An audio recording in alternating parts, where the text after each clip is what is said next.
Bonjour à tous et bienvenue sur la chaîne Elios Guidance. Nous allons découvrir ensemble votre guidance de l'année 2022. Et pour ce faire, je vais utiliser comme d'habitude les cartes signes du portail des 12 d'Aliasqué, les arcades majeures du tarot de Marseille, le Prisma Vision Tarot, The Light Seers Tarot et le tarot du funambule. Comme les 2 années précédentes, je vais d'abord faire une roue astrologique des 12 maisons pour votre année. Ensuite, on passera avec 3 cartes pour chaque mois. Une carte qui nous donnera l'événement principal ou en tout cas la tendance du mois, une carte qui nous donnera un conseil et une autre carte qui nous donnera un résultat possible, un fait, une action ou une ambiance possible pour ce mois. Donc pour ce faire, je vais utiliser tous ces tarots dont vous trouverez les liens juste en dessous dans la vidéo si vous voulez vous les procurer ou aller les voir de plus près. Cette année, je vous proposerai des formations au tarot sous différentes formes. Des formations aux arcades majeures uniquement, à l'endroit, à l'envers, des formations aux arcades mineures. Je ne manquerai pas de diffuser les dates dans les introductions de mes prochaines vidéos tous les mois. Je vous avertirai suffisamment à l'avance qu'il y a une formation d'ouverte et que les inscriptions sont donc possibles à partir de ce moment-là. Donc voilà, pour l'instant, il y en a une de prévue sur le week-end du 26 et 27 février, me semble-t-il.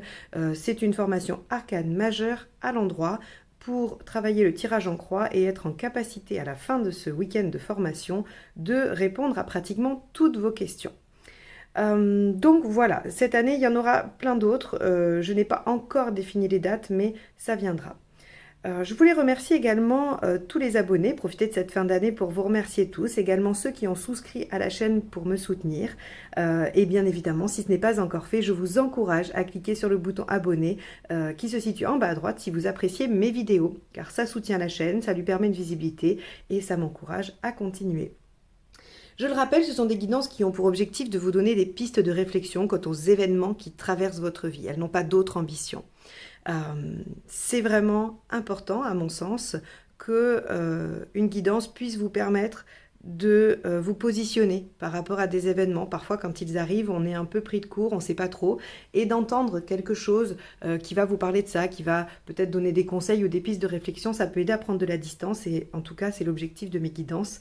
Je sais par plein de retours, de commentaires, de messages, de mails, que ça a aidé un bon nombre de vous cette année et j'en suis ravie. Je vous remercie vraiment pour tous ces retours. Je vous remercie pour vos gentils messages, vos commentaires.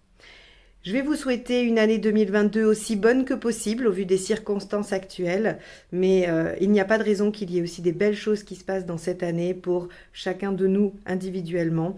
Donc, écoutez, voilà, j'espère vous retrouver tout au long de cette année au travers des guidances mensuelles, comme l'année précédente. Et pour les nouveaux, je vous souhaite bienvenue parmi nous. Allez, c'est parti, on y va pour votre guidance. Les cancers, c'est parti pour votre roue astrologique de l'année 2022. Allez, cancer, année 2022.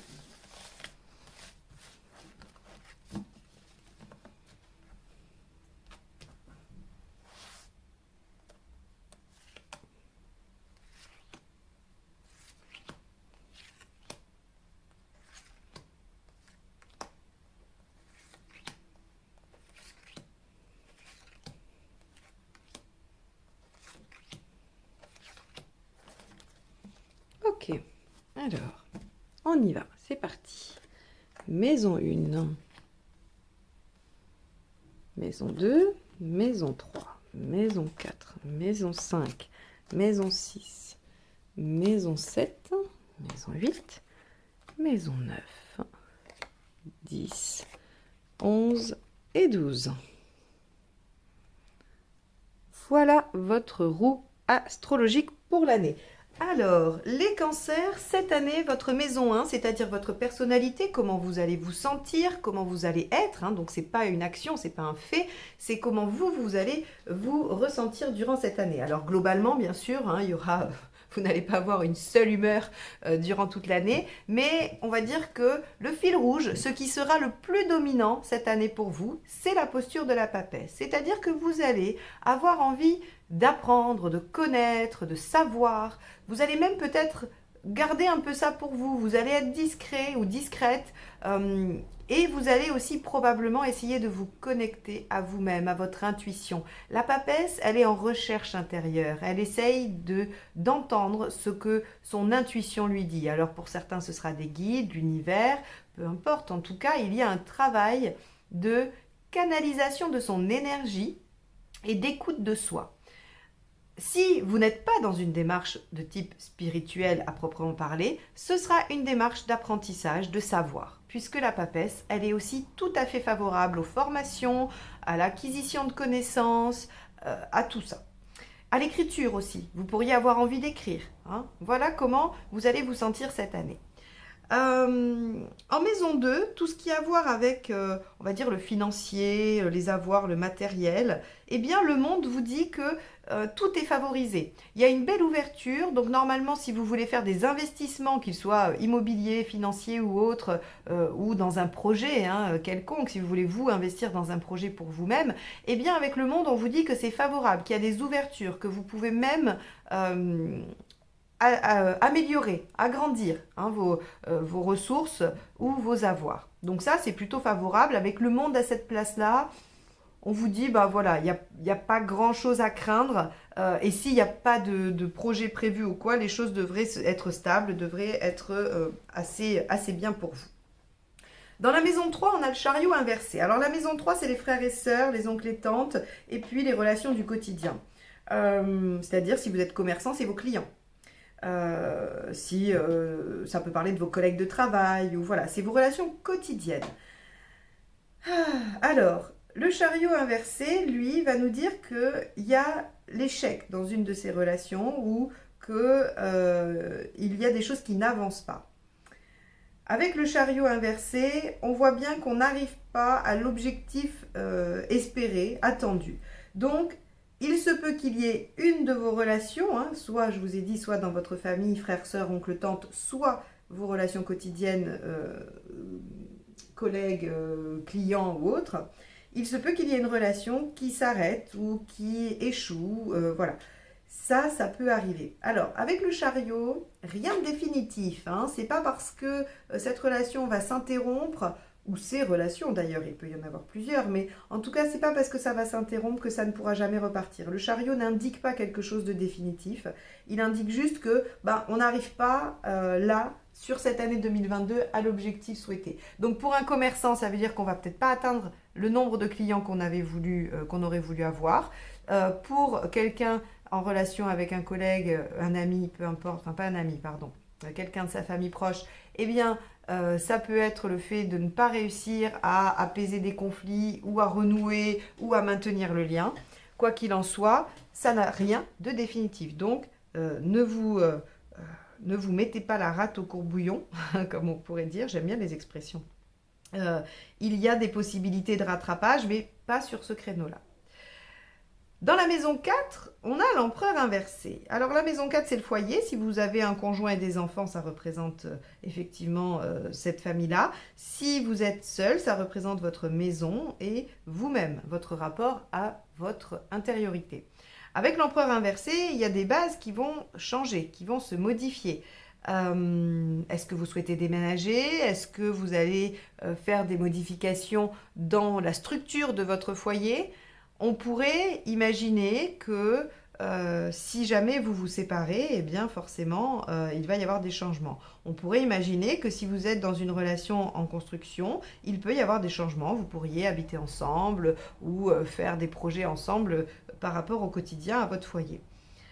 Si vous êtes seul, peut-être que cette solitude, elle peut venir vous déstabiliser, vous rendre un petit peu... dans l'empereur inversé, on n'est pas très à l'aise, on n'est pas en bonne posture avec l'empereur inversé. On se demande comment on va stabiliser la situation ou comment on va faire pour se satisfaire. Donc, on verra. Mais, à mon avis, c'est pas tout à fait ça parce que on voit bien ici que dans les amours, la maison 5, il y a le battleur. Donc, les cancers, alors, ce n'est pas que les amours, c'est les enfants, c'est les passions et les amours. Donc, si vous souhaitez un enfant, c'est possible, mais vous pouvez aussi avoir des rapports privilégiés avec votre plus jeune enfant. Voilà, si vous en avez déjà et qu'ils sont grands. Il pourrait y avoir un nouveau départ avec un enfant. D'accord? Donc, moi, je fais le lien. Alors, effectivement, c'est pas les enfants, mais avec quelqu'un de jeune dans la famille, ou peut-être une nièce, un neveu, je ne sais pas, il pourrait y avoir une tentative de reconnexion. Alors, ça sera pas à la hauteur de vos espérances, mais on peut peut-être, hein, on peut extrapoler qu'il peut y avoir un rapprochement. En tout cas, si on se concentre sur vos enfants, il peut y avoir un nouveau départ, il peut y avoir une relation privilégiée avec un jeune enfant, un enfant ou votre enfant le plus jeune, hein, il peut avoir 40 ans, mais si c'est votre cadet, c'est votre enfant le plus jeune. Donc, on a ça. Dans les passions, il y a des nouveautés aussi. Vous allez probablement enclencher de nouvelles choses, de nouvelles activités, de nouvelles perspectives. Vous pouvez mettre des nouveaux projets. Alors, à but de loisir, hein, d'accord? On n'est pas dans le professionnel ici. C'est vraiment si vous avez une passion, je ne sais pas moi, incroyable pour allez, qu'est-ce qu'on va dire? Pour les bougies. Allez hop, pour les bougies, vous allez vous mettre à fabriquer des bougies. Vous pourriez démarrer à faire des bougies. Mais on est dans le loisir. On n'est pas dans quelque chose qui va être de l'ordre du professionnel avec cette carte. Et puis, on a dans la case amour, hein, si vous êtes célibataire, eh bien, il y a une relation possible, un départ de relation possible. Alors, si vous êtes déjà en couple, dans les amours, le battleur va signifier qu'il pourrait y avoir un renouveau aussi, hein, un renouveau qui vous déstabilise, ou une rencontre. Hein, vous pourriez être en couple et rencontrer quelqu'un d'autre et démarrer ce qui vient déstabiliser le foyer. On peut aussi avoir ça, hein, voilà. On peut. C'est vrai que si on n'est pas dans une guidance personnalisée et qu'on n'a pas votre situation en face, c'est pas si simple. Mais en tout cas, tout ça, ça nous dit qu'il y a quelque chose qui peut démarrer au niveau amoureux. Ok. En maison 6, donc votre quotidien, là c'est vos tâches quotidiennes, donc ce que vous faites chez vous, c'est aussi votre travail quotidien, votre emploi, et puis il y a aussi votre santé, votre bien-être. Alors avec l'ermite, on a un besoin d'apprendre de ses expériences. Peut-être qu'on a aussi besoin de faire le point, le bilan. Au niveau professionnel, il se peut que vous ayez envie ou que vous vous sentiez en fin de cycle, que vous ayez envie de renouveau, mais que pour ça, il faut d'abord faire le point. Vous pourriez être au stade de juste, bon, je sens que je suis au bout, mais je ne sais pas trop bien ce que je pourrais faire d'autre. Et c'est peut-être pour ça d'ailleurs qu'on a la papesse, hein, je fais le lien, ça peut être un lien. Quand on a l'ermite en maison 6 et qu'on la considère, qu'on l'interprète dans le travail, on est en fin de cycle, on est arrivé au bout de quelque chose. Et la papesse pourrait nous dire que vous avez envie d'apprendre de nouvelles choses, de vous reconvertir et donc de repartir en formation. Ce qui peut aussi venir déséquilibrer votre organisation quotidienne, votre foyer. D'accord?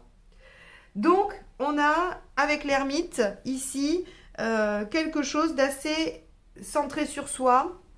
Vous allez vous remettre en question, vous allez réévaluer votre vie jusqu'à présent et vous allez faire le point pour voir ce que vous en faites. Hein, donc, que ce soit au niveau du travail et au niveau aussi de votre santé, de votre bien-être. Donc, ça peut être, je remets en question mon alimentation, mon activité sportive, ma spiritualité, en tout cas tout ce qui touche aux actes du quotidien, tout ce qui fait nos activités journalières.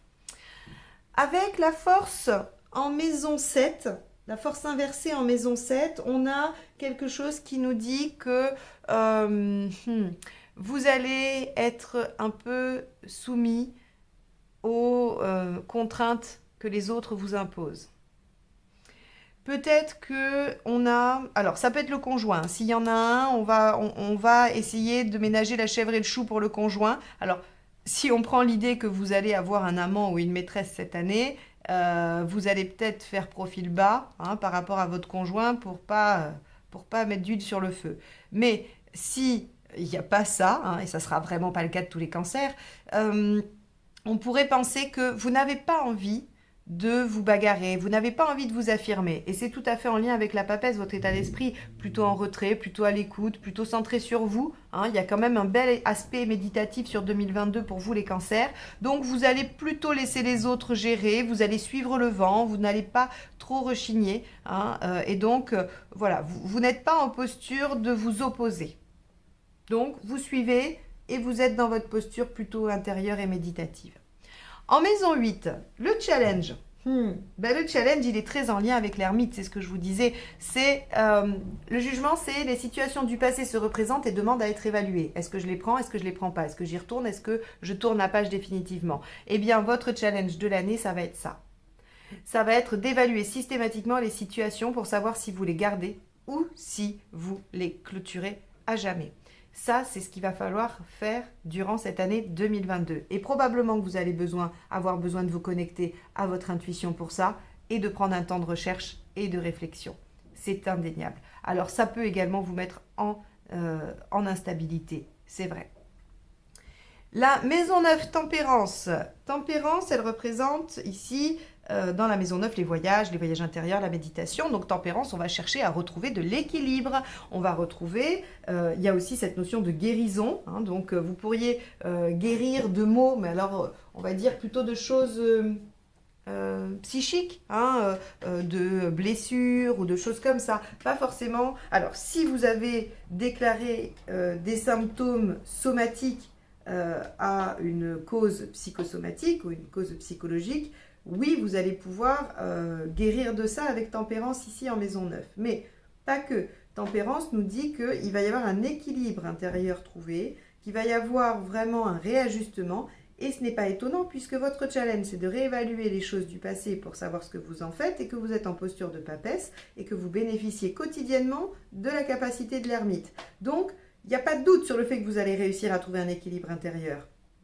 D'ailleurs, on voit bien avec la maison 10 où il y a le pape qu'il y a une évolution. Il y a des autorisations, des validations. C'est-à-dire que une fois la connaissance suffisamment maniée, hein, bien maniée, c'est-à-dire que là, clairement, hein, si vous voulez reprendre des études, ça marche. Hein. Là, je fais le lien. La papesse dans votre posture en maison 1 et le pape en maison 10 nous dit qu'il y a des validations, il y a des autorisations, il y a une évolution. Avec la papesse, on est sur le passage de diplôme. Donc, si vous voulez vous former, obtenir une certification de quoi que ce soit, c'est bon pour vous en 2022. Les portes sont ouvertes, hein, surtout qu'on a la capacité à prendre un temps de réflexion quotidiennement. Donc, on a la capacité de travailler et à faire des études. Hein. Ça, c'est très clair. Si vous ne refaites pas d'études, si vous ne faites pas une formation, si vous n'évoluez pas comme ça, il y aura une évolution autre. C'est-à-dire que vous ferez le point, hein, et vous arriverez peut-être à solliciter une évolution quelconque au sein de votre activité actuelle. Ça, c'est très important. La carrière évolue avec le pape ici en maison 10. En maison 11, nous avons l'amoureux. Alors ça, c'est très chouette parce que ça veut dire que la maison 11, c'est les amitiés. Hein, c'est tout votre cercle amical de connaissances. Voilà, les gens avec qui vous aimez vous retrouver pour, je ne sais pas moi, dîner, papoter, avec qui vous parlez de vos histoires ou de ce qui vous concerne.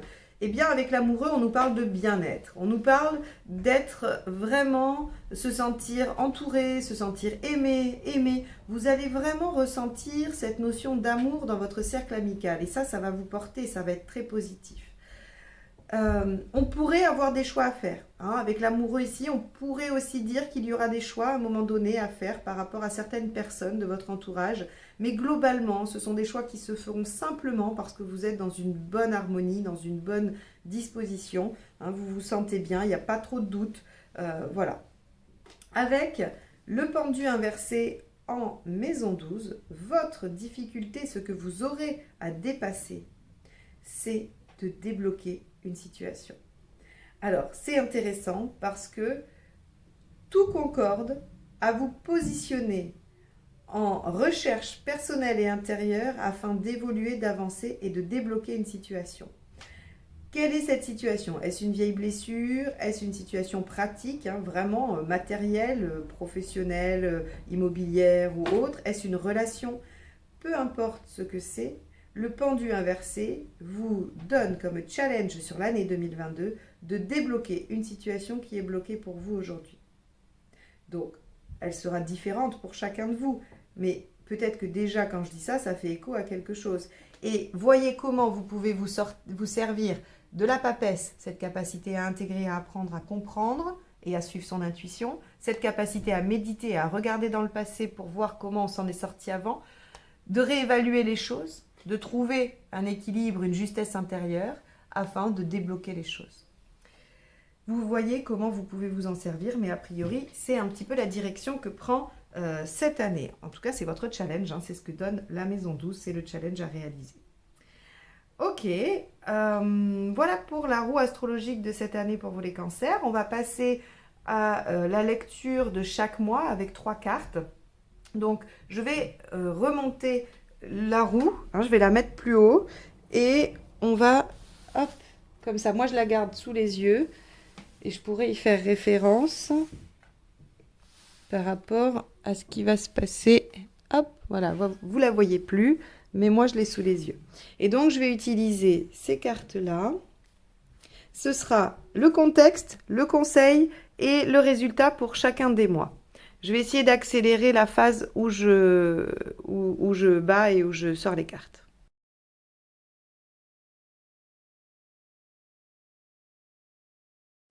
Voilà, c'est fait. Alors, on va faire donc mois par mois. On a un beau rayon de soleil là sur votre guidance, hein, les cancers. J'espère que vous y verrez clair par contre. Allez, on y va. C'est parti pour le mois de janvier. 4 de bâton, la roue de fortune, l'arcane 13. Bon, 2 arcanes majeures quand même, hein. Le mois de janvier va tout de suite être très important. Avec le 4 de bâton, on a le fait qu'il y ait quelque chose qui s'ancre, qui soit célébré. Alors, est-ce que au mois de janvier, vous vous engagez dans quelque chose? Est-ce que vous signez un contrat? Est-ce que vous vous pacsez? Est-ce que vous démarrez quelque chose? En tout cas, c'est pas juste démarrer, il y a un engagement. On s'engage à démarrer quelque chose qui nous convient. Le 4 de bâton, c'est de la joie, c'est super, on est dans un beau projet, on a envie, on célèbre le fait de le faire. Donc, il se pourrait qu'il y ait déjà un engagement qui se fasse dès le mois de janvier. Avec la roue de fortune en conseil, on vous dit de suivre le mouvement, de vous adapter, de saisir l'opportunité, de ne pas lâcher, hein, il n'y a pas de problème, on y va, on fonce. S'il y a quelque chose qui s'engage, on vous dit allons-y, même si à la fin du mois, il y a autre chose qui se termine. Ok? Ça ne peut pas être la même chose. Parce que ici, il y a une notion de pérennité dans le 4. Donc, vous vous engagez sur quelque chose de pérenne, on vous dit suivez le vent et quelque chose va se transformer radicalement ou va s'arrêter. Alors, qu'est-ce que ça peut être au regard de la roue? Eh bien, on pourrait imaginer que le chariot inversé, hein, dans frère, sœur, oncle, tante, une famille un peu éloignée, ou bien clientèle, on pourrait imaginer que c'est dans ce domaine-là. Hein. Donc, soit il y a une relation qui ne supporte pas que vous vous engagiez dans quelque chose, soit le fait de vous engager dans quelque chose vient arrêter un flux ou quelque chose d'autre. Ok? On va affiner tout ça après. Février, 10 de pentacle, 8 de bâton, roi de pentacle. Oui, alors, ok. Donc là, visiblement, c'est peut-être très contrariant. Hein, c'est peut-être très contrariant ce 13 pour vous. Peut-être que la chose qui s'arrête, elle vous peine. Par contre, ce qui était pérenne ici s'ancre vraiment là. Le 10 de pentacle, c'est une situation très solide, très contenante. Là, on est vraiment... Alors, je fais le lien avec le monde en maison 2, hein, parce que le pentacle, on est quand même dans ce qui est concret. On vous a dit qu'il n'y avait pas grand-chose qui pouvait arrêter vos projets immobiliers ou quoi. Donc, si vous signez pour une maison en janvier, on voit bien que les choses... Alors, je donne cet exemple, mais vous pouvez faire plein d'autres choses. Hein, mais je donne cet exemple qui est assez classique.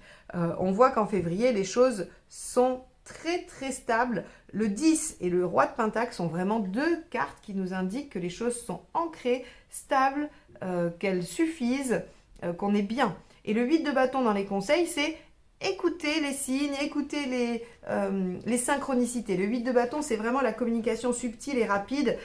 C'est la mineure de l'étoile, hein, donc c'est l'univers, ou peu importe comment vous l'appelez, qui vient vous donner des infos. Donc on vous dit, vous êtes dans une situation bien stable, continuez d'écouter les signes, ne vous laissez pas déstabiliser justement. Hein.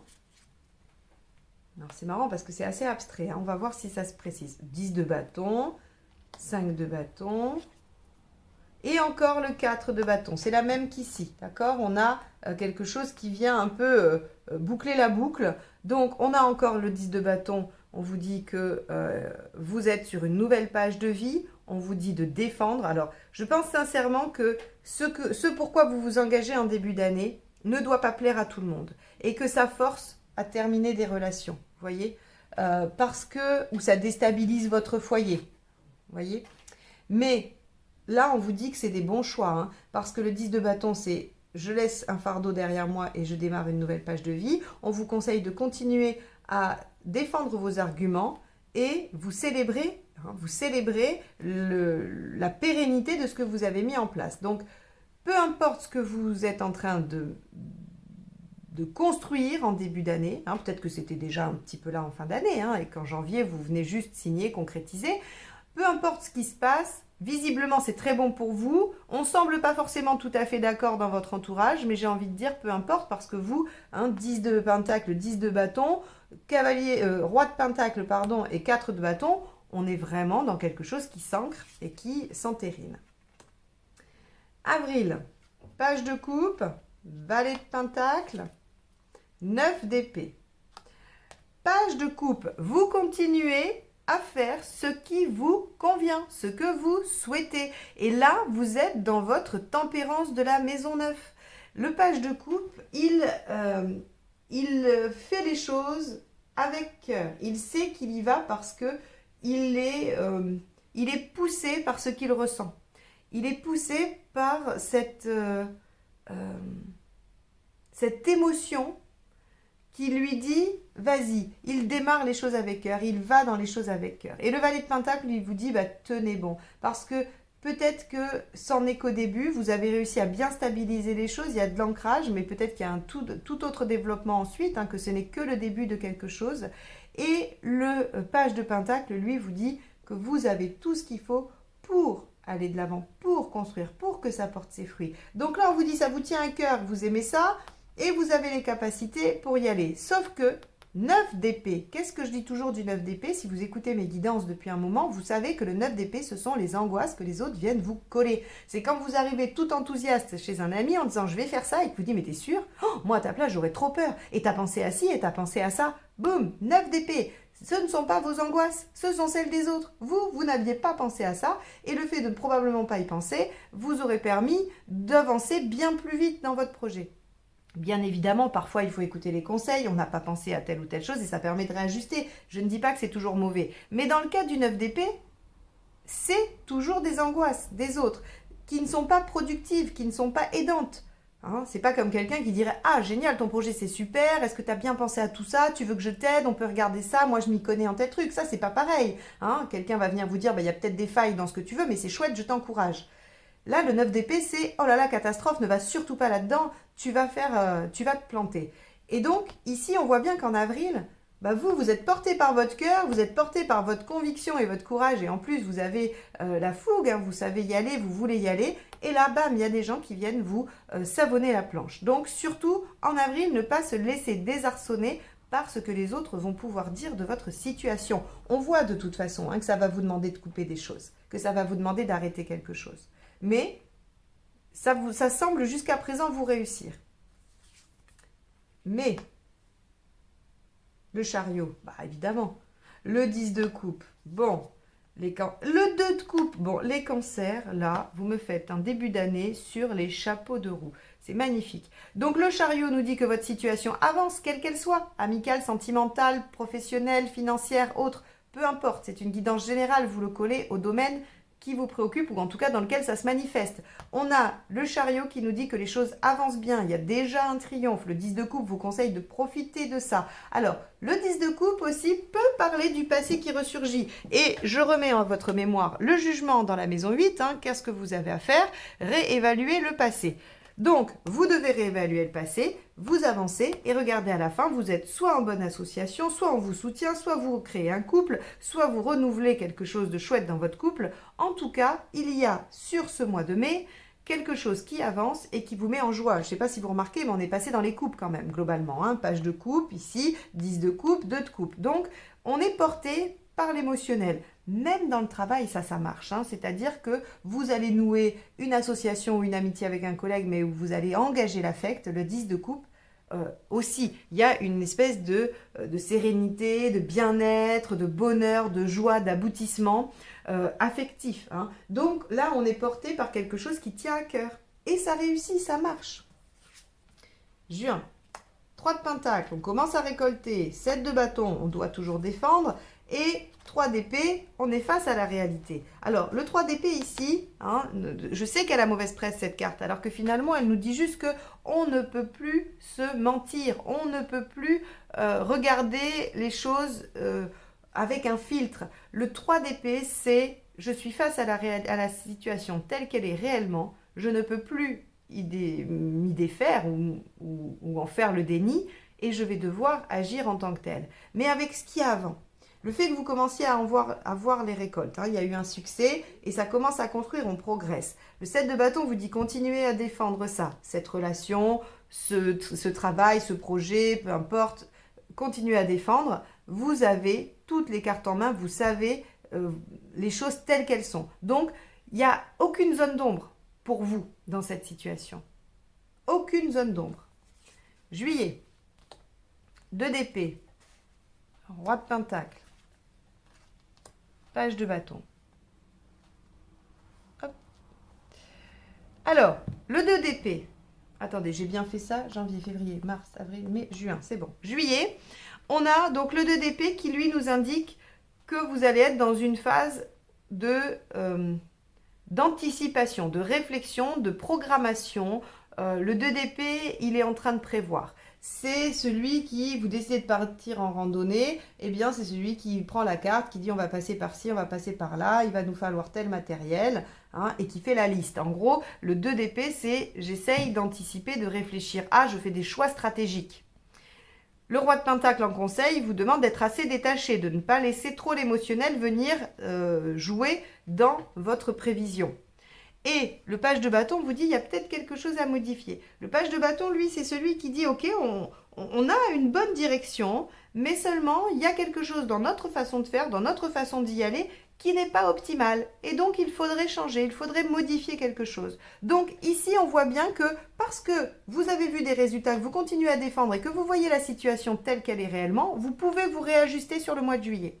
Très clairement, c'est du réajustage. Et n'essayez pas, essayez de ne pas vous laisser emporter par éventuellement le 9 d'épée des autres qui pourrait vous mettre des doutes. Non, il y a ok, peut-être qu'il y a des choses que vous n'aviez pas vues, c'est pas grave, vous réajustez sur le mois de juillet. Quelles conséquences au mois d'août? Ben voilà, As de Pentacle, Reine de Pentacle et Justice. Eh bien, la conséquence, c'est que vous voyez une opportunité, vous voyez ce qui est prometteur, que la Reine de Pentacle vous conseille de jouer la sécurité et vous prenez une décision à la fin du mois. Vous prenez une décision par rapport à tout ce que vous avez enclenché, qui demande à être réajusté et où il y a une nouvelle donne, il y a des nouveaux éléments ici. Mais c'est prometteur, l'As de Pentacle, c'est toujours rien n'est fait, mais tout est possible avec du travail, ça devrait porter des beaux fruits. Septembre, le diable, concrétisation, 3 de pentacle, encore le même, hein, on vous conseille de savourer, ah non, pardon, j'ai fait une erreur, elle est là, donc oui, on va quand même, ouais, et 4 de bâton, c'est incroyable. Bon, on vous demande de savourer votre victoire, donc vous voyez, même si je m'étais trompée, ça marchait quand même. Là, c'est vraiment très cohérent. Le diable, c'est je concrétise, j'obtiens, ça devient réel, j'ai utilisé mon pouvoir de conviction, de séduction, peu importe, en tout cas j'ai toutes les cartes en main et je suis capable de mettre en œuvre. Si c'est financier, ça marche, si c'est amoureux, ça se concrétise. De toute façon, avec le diable, les choses deviennent vraiment réelles. Le 4 de bâton, on vous conseille de célébrer ça, de profiter de l'ancrage. C'est la même qu'ici, vous l'avez sorti dans les 3 jeux, d'accord ? Et le 3 de pentacle, c'est la même que celle-ci, c'est vous allez profiter des fruits que vous récoltez par rapport à ce que vous mettez en place. On a vraiment l'impression que sur l'année, il y a plusieurs étapes qui se créent, hein, mais à chaque fois, il y a de belles récompenses. Vous allez voir au fur et à mesure de l'année, les résultats s'égrener, hein, c'est vraiment super. Octobre, 2 de coupe, c'est la même que celle-ci. Cavalier de bâton. Et l'étoile, eh bien, les cancers, on a, avec ce 2 de coupe, le fait qu'on se sent soutenu, aimé. Il y a une possibilité de rencontre encore, hein. Vous vous souvenez, j'ai dit pour les célibataires, maison 5, le battleur, on a la possibilité de rencontre ici. On l'a ici aussi d'ailleurs, dès janvier, hein. On l'a en janvier, on l'a en mai et on l'a en octobre, hein. Donc, si vous ne la saisissez pas, vous en faites pas. Si vous l'avez ratée là, elle se représente là. Le cavalier de bâton vous dit de foncer, d'y aller, hein, de ne pas vous laisser... de ne pas, de ne pas être un peu proactif, quoi. Hein. Il y a quelque chose qui se présente. Alors, ça peut être une rencontre, mais ça peut être une association, ça peut être le soutien de quelqu'un. On vous dit de continuer, de persévérer, d'aller de l'avant. Le cavalier de bâton, il est courageux, il est ambitieux, il est fougueux aussi, hein. Il y va avec le page de coupe. Tout à l'heure, il était où ce page de coupe qu'on avait? Voilà, le page de coupe qui lui, il va avec son cœur. Et ben, le cavalier de bâton, il avance avec sa passion. Et l'étoile ici nous dit que vous aurez des opportunités, il y a des choses, des signes encore qui vont venir vous donner des informations. Vous vous rappelez le 8 de bâton ici, hop, pardon, je perds mes cheveux. Le 8 de bâton ici qui nous disait que vous alliez avoir des signes, des synchronicités, qu'il fallait les écouter. Et bien là, c'est pareil, elles reviennent, hein, donc il y a des signes. Et si c'est une rencontre, c'est une belle rencontre. C'est une rencontre prédestinée, ok? Novembre. Novembre, les doutes reviennent. Attention, manque de confiance en soi. Vous pourriez être dans une situation où vous ne voyez pas l'issue. Alors là, le 8 d'épée est très clair, hein. C'est vous qui ne regardez pas dans la bonne direction. Je ne dis pas qu'il n'y a jamais de situation où on n'a pas la solution, mais là, avec le 8 d'épée, on nous parle très clairement d'une situation où si on lève un peu la tête et qu'on regarde à droite à gauche, on devrait trouver une autre issue. Parce que on est pris au piège avec ses propres croyances, ses propres limites et son propre manque d'estime de soi qui fait qu'on n'ose pas. Pourtant, regardez le conseil, c'est le magicien, le 1. Allez-y, foncez, mettez-vous en action, démarrez les choses. On est vraiment sur un conseil d'aller de l'avant, donc pas du tout de rester dans ses peurs. Maintenant, les peurs sont légitimes, elles arrivent, il n'y a pas de souci, il faut juste en avoir conscience. Si ce tirage peut juste vous permettre de prendre conscience que sur le mois de novembre, vous allez avoir certaines craintes qu'il faut dépasser en vous mettant en action, eh bien c'est très bien. Et ce que ça vous amène à faire, voir les choses sous un autre angle. Vous allez enfin pouvoir aborder la situation sous un autre aspect. Vous avez reçu des signes et vous avez enclenché quelque chose de nouveau, vous voyez les choses différemment. Décembre, Reine de Pentacle, super. Cavalier de coupe, super. Et 6 de Pentacle. Bon, alors là, la Reine de Pentacle nous dit que vous avez quand même réussi à construire quelque chose de stable qui vous rassure. Elle parle de votre sécurité, qu'elle soit affective ou matérielle. Le Cavalier de coupe vous dit, suivez votre cœur, écoutez-le, ne raisonnez pas trop, vous avez construit quelque chose de solide. Donc allez-y maintenant, laissez-vous porter par le cœur et vous allez trouver l'échange, la générosité, le soutien et l'aide. Ça, c'est valable pour tout. C'est-à-dire que si vous êtes dans une relation, si ça nous parle d'amour parce que vous avez commencé votre relation et que vous aviez certaines peurs, certaines craintes, hein, et que vous décidez à lâcher, eh bien, c'est ce qu'on vous dit. Vous avez construit quelque chose d'assez solide pour vous-même pour vous permettre de suivre votre cœur et de vous laisser expérimenter cette relation, hein, et que vous retrouverez de la générosité dans ce lien. Si on est sur quelque chose de plus pragmatique, on vous dit de toute façon, vous avez assuré vos arrières, là, c'est quelque chose qui vous tient à cœur, allez-y, vous allez trouver le soutien et l'aide ou la générosité nécessaire pour que ça fonctionne encore. Donc, on a sur vous, les cancers pour 2022, une année riche en rebondissements quand même, riche en événements. On voit que tout au long de l'année, vous mettez des choses en œuvre. Il y a des passages avec de belles victoires où on vous demande régulièrement de savourer votre avancée. Hein, ne vous dites pas « je ne suis pas encore au bout ». Dites-vous « j'ai déjà parcouru tout ça ». C'est vraiment votre devise pour l'année 2022. Il y aura des choix à faire probablement, hein, on voit bien. Mais en tout cas, les choses se passent, les choses se créent et... attention aux autres, il se peut qu'il y ait effectivement, hein, comme je disais, le chariot inversé en maison 3 et l'amoureux en maison 11, il y a du soutien, on le voit, le 2 de coupe, je vous disais, vous êtes bien entouré, vous êtes bien soutenu, mais il se peut aussi que par rapport à certains, il faille couper des relations et faire des choix. Donc, vous verrez bien comment les choses se goupillent. Quoi qu'il en soit, début d'année, si on vient vous mettre des doutes, essayez de vous faire confiance parce que visiblement, votre intuition est la bonne. Hein, la papesse, vous avez quand même décidé de suivre votre intuition, d'écouter votre guidance. Donc, il faut que vous soyez dans cette dynamique-là. Je m'écoute, je réfléchis, mais je fais les choses selon ce que je ressens, selon ce que je veux et selon ce que moi, je décide. Et ça devrait vous amener à une belle réalisation en fin d'année quand même. Donc voilà pour vous les cancers. J'espère que ce tirage vous aura donné quelques perspectives pour l'année 2022, que je vous souhaite la plus belle possible, avec plein de bonnes choses évidemment. Et je vous dis à très bientôt pour de nouvelles guidances. Bye bye!